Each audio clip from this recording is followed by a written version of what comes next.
Right, okay. And so the other hand then would be hands up people who've come here who mainly started as from a research background. So 100% writes papers. Okay, so we've got more from that side. Now, hands up if you've ever written a SQL query before in Anger.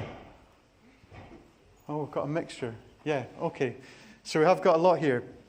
The reason that I'm interested in this is because I've found that people who've come from a coding background, they've done computer science degrees, they've all learned about databases as part of their code, and relational databases are natural to them.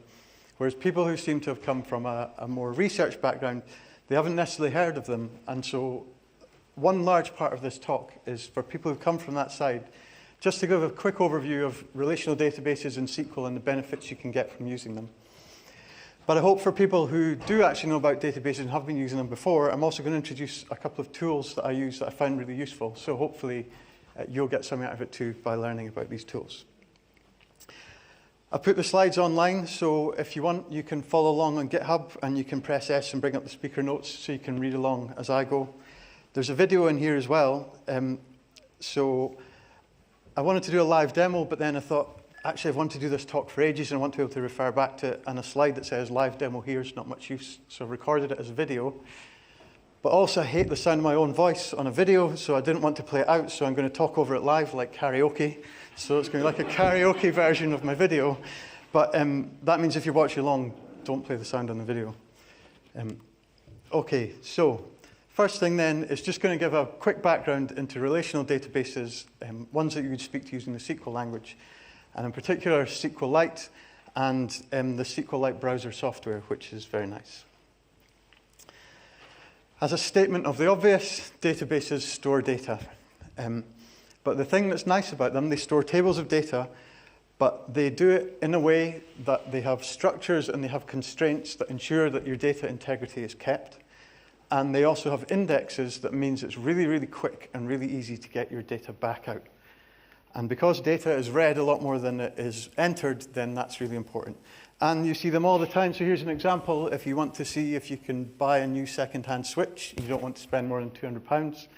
And on a shopping website, you can see here, I've done some filtering, only something that's in stock online, less than £200. I'll have an unboxed one. And anyone who's written a SQL query in their mind can just be thinking exactly what the query is that has generated that page. And so these databases are behind all kinds of applications. If you've come from the research background, however, and you've been working with tables of data, there's a fair chance that you've been using Excel. And Microsoft Excel is not a database. But it is ubiquitous. It's on pretty much every machine you go on. At the pub quiz last night, we heard it came out in 1988. And it's very convenient. There's a table, you put the data in, it goes in columns. It all seems very good. But it's not a database. It doesn't have the constraints. You can put anything into any column. It mixes form, like graphs and stuff, with the actual data. The formulas are hidden. And worst of all, Excel will mess with your data without you asking it. And that's really serious.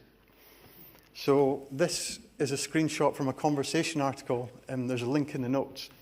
And this is about some genetics data. The researchers looked at all the supplementary materials on genetics papers, and they found that in 30% of them, gene names had been corrupted because Excel had looked at gene names like March 1 and Sept 1, and it had auto-corrected them into dates, and then it had messed up the data.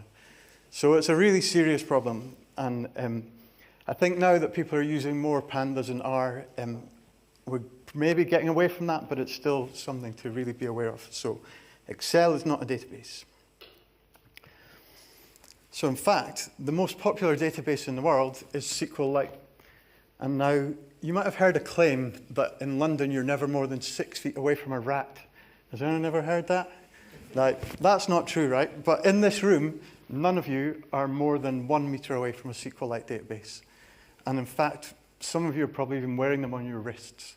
And so it's in everything. It's in all your mobile phone operating systems, your browser tabs, your browser history, that's a SQLite database. Your iTunes music library, SQLite database. Your Strava fitness records, SQLite database. It's in everything. And the reason it's in everything is because it provides a single standalone file with the full access to the SQL programming languages, the indexes, and everything else, all the benefits of a database. And so that makes it really, really convenient. As far as being a standalone file, that's quite similar to like Microsoft Access or LibreOffice Base, but those things are written to be a self-contained program, and you're meant to interact with them with their own GUIs, whereas SQLite is a back-end technology, like other databases are, and generally you would interact with it via some kind of programming language. So then, what's the difference between SQLite and other database technologies you might find? So Postgres is a popular one, or Oracle, or SQL Server, things like that. Why would people use SQLite instead of using something like Postgres? In general, they can both do the SQL language. So you get the full access to the queries, you get the indexes, that's really good. The big difference is that SQLite is a single file that you use by yourself on your own machine, whereas Postgres is designed to run over a network, and it's designed to have multiple people editing the data concurrently. So if you think of that shopping website, lots of people are on it all the time, buying things, and it all has to get edited concurrently. SQLite's not good for that. In theory, you could put a SQLite database on a network drive, and people could do it, but that's not recommended. So local database SQLite, if concurrent edits Postgres. If anyone's saying, what about NoSQL databases? Aren't they the future? Well, no. So the advantage of a NoSQL database is you don't need to define your schema straight ahead, because you just put in a JSON document. But actually, both SQLite and Postgres can now have JSON columns, and so you can just put your structureless data into those databases and get the best of both worlds. So it can do that. One slight weakness of SQLite is it doesn't actually enforce the types, but if you're using a programming language to deal with it, sometimes you can kind of get away with that. So now, I want to give you a tour of what it looks like to work with a SQLite database. And to do that, I'm going to use this tool, DB Browser for SQLite. And this is an open source front end for SQLite, and it's kind of come around in the last 10 years, and it's really, really nice. So this is the karaoke sing-along video, and we'll see how we get on. Okay. Oh, it's skipped on, hang on. Right, so this is the tour of DB Browser. Okay, so we can open the file menu, and we can open up our database. And I've created one already, it's called VolcanoDB. And when you open it up, we've got a tab here that tells you about the database structure. So this single file's got multiple tables in it, and it's got a view as well. This file menu also has some nice things. It's got an import and an export button. So if you've got bulk data in CSV files, you can load it in and you can get it back out very easily. So it's nice for that. Looking at the database structure, if you look at a table, here's the Volcano table. You can see the different columns that we're going to have in our table, and you can get information about the types and the indexes for each of those. As well as create table, it will let you modify it, so you can change the types. You could add a constraint, like a not null or something like that. And it also gives you the create table statement that you would use to create that table if you wanted to make it again. So it's nice for that. Also, it's got a delete table, so you can manage your whole database if you would like using this interface. On the Browse Data tab, you can look at the data itself. So this country table has the countries of the world and their populations, starting with China with 1.4 billion and going down to the Pitcairn Islands with 50. And so you can browse this data, you can do nice things, you can sort the columns, and when you sort one column, they all move, which is nice. You can do filtering, so you can very quickly and responsively filter through your data, and you can clear those away. And then we'll have a look at the other table now. We've got this volcano table, so these are the 1,200 volcanoes that have erupted in the last 5,000 years or so, and we can see their names, the country they're in, their volcanic region, types of the volcano, what they might look like, when they last erupted, information about their latitude, longitude, elevation, and the kind of magma they produce.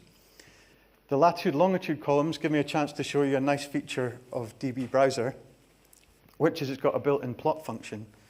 So if you've got a couple of numeric columns, you can quickly plot up a graph, and that's a nice way to sense check your data. So we can see the ring of fire around the Pacific here.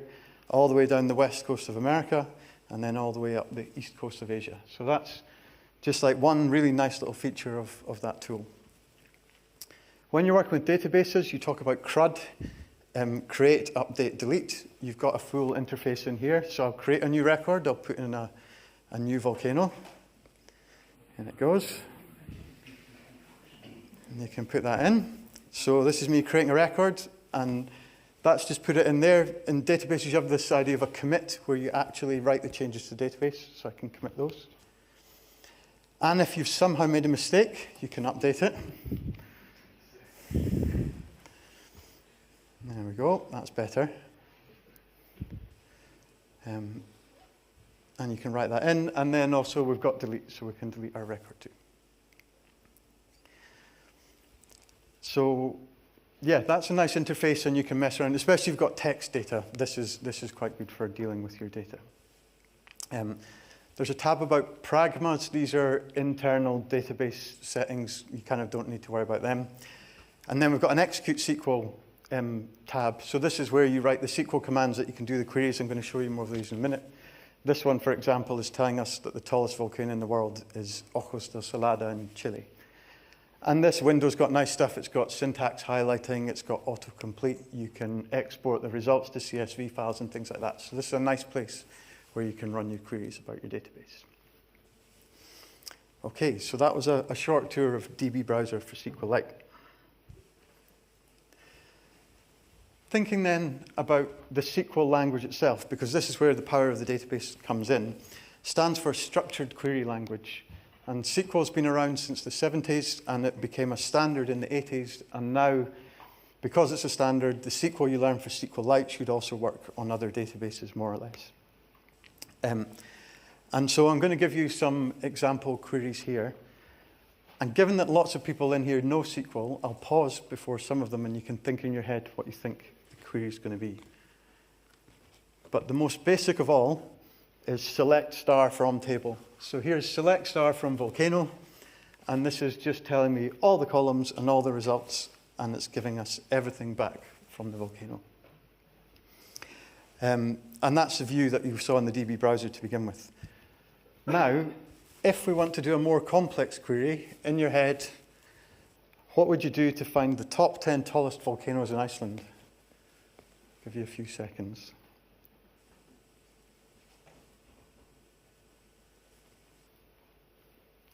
Okay, your query is likely to be something like select volcano name, country, elevation, from volcano, where country is Iceland, order by elevation descending, and limit it to the top 10.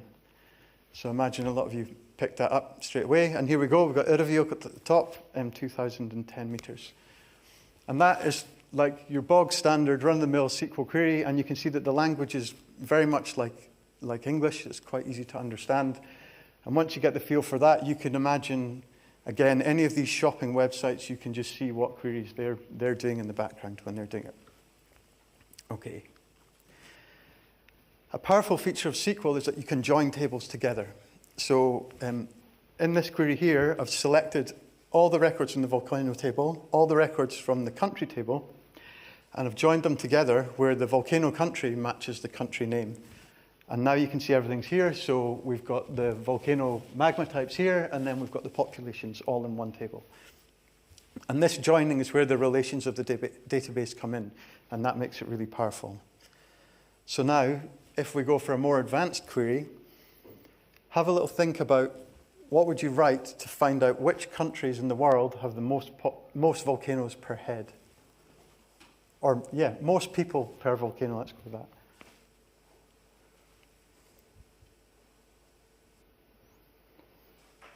And if you don't know SQL, then think about what the answer might be and what the countries might have in common.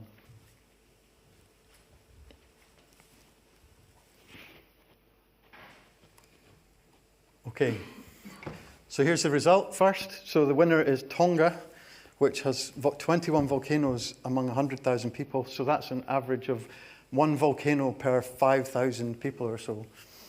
I looked it up, and Newcastle University has 28,000 students. So if Newcastle University had the volcano ratio of Tonga, it would have 5 volcanoes of its own. So there's quite a lot.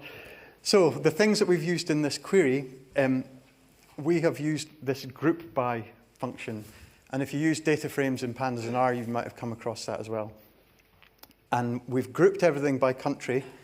And once you've got a group, then you can use aggregate functions. So the aggregate functions like count tells you the number of records we've got. And I just put in the mean elevation as well as a demonstration of being able to calculate numbers on the fly. Average would be another aggregate thing.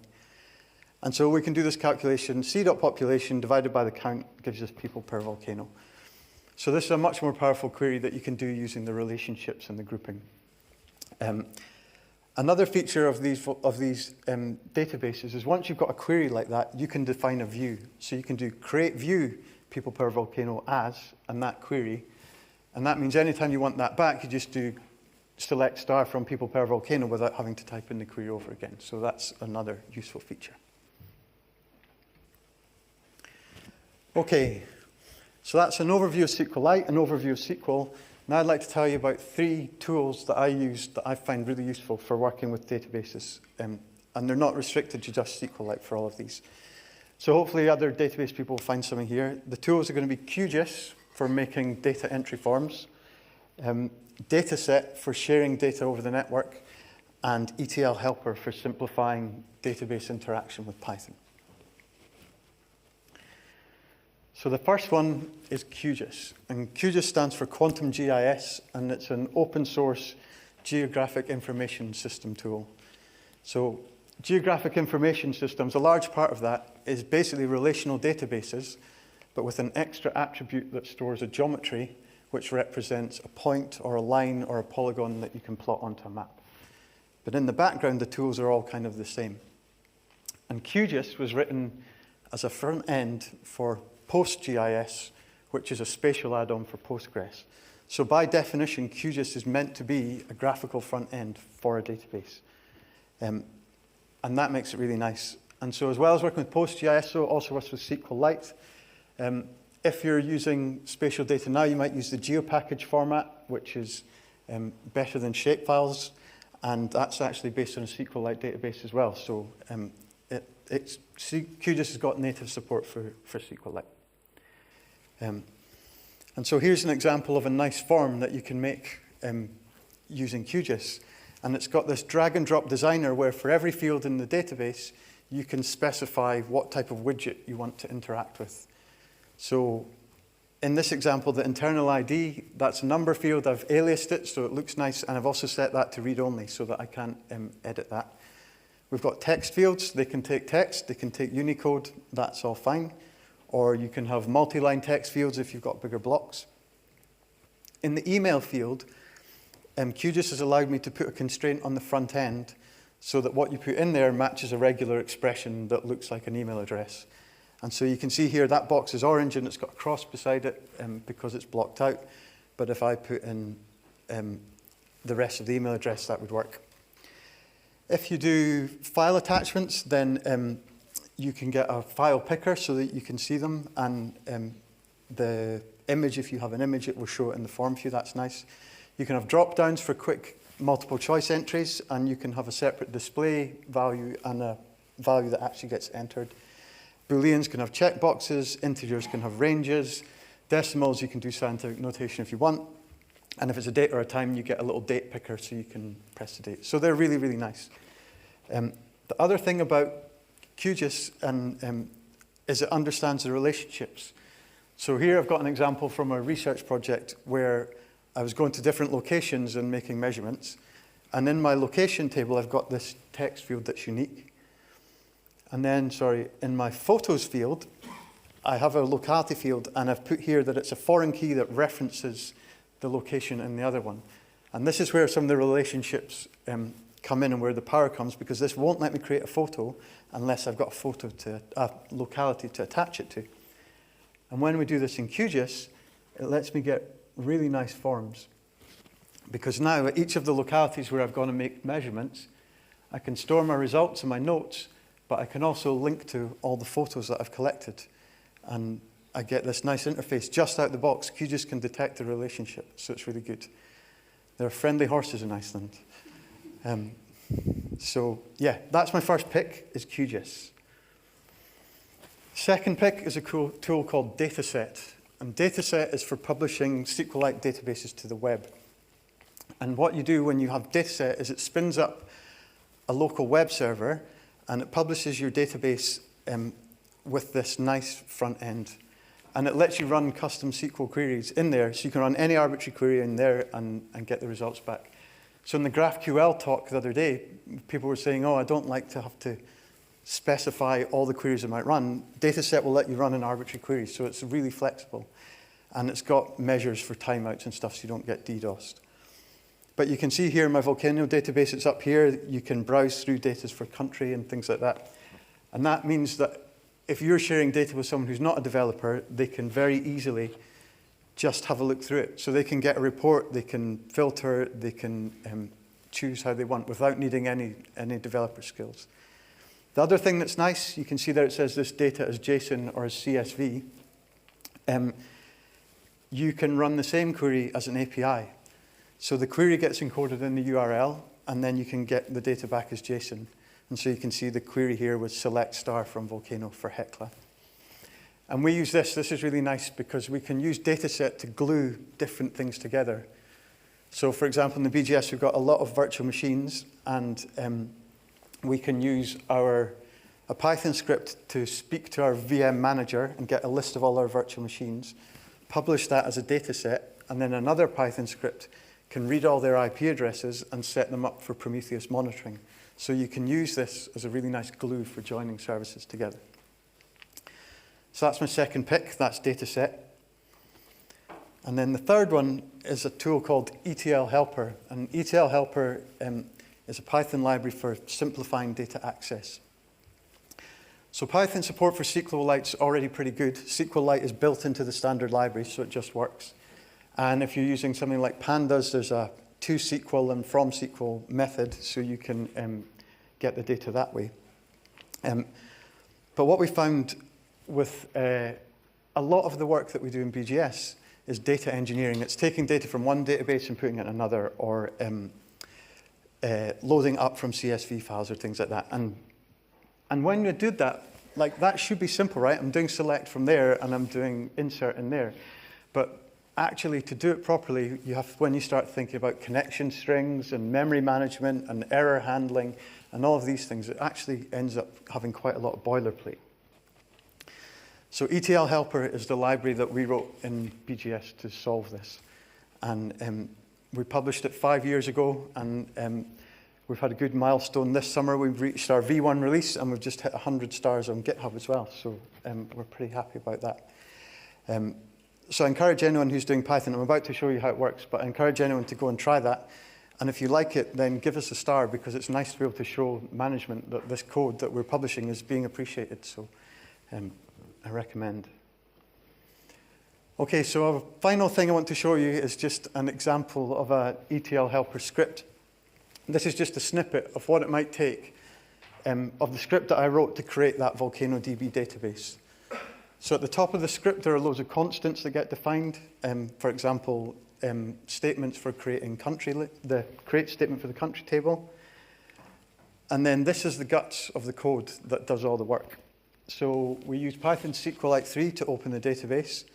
And then we use ETL Helper's execute function to run all the create table statements, and we've got them. And then we open the CSV files, skip some headers. We use Python's built-in dictionary reader, which reads a CSV file and returns a dictionary for every row. And then ETL Helper has a load method that can take those dictionaries, write the insert query, and then load it into the database. So those queries are all very short. One thing, ETL is extract, transform, and load. So you might need to transform the data, and you can do that with a dedicated function. In this case, when I loaded up the population data, the populations were in a text field with like comma separators for the thousands. So we have to get rid of those and turn it into an integer. And there was a date of information field we didn't even want, so we popped that out. And that is the transform thing. So that shows you how simple it can be with ETL Helper to populate the data. And those transform scripts are really easy to test as well, because they've got inputs and outputs. And that's everything. Thank you very much. Here's some links if you want to follow things up.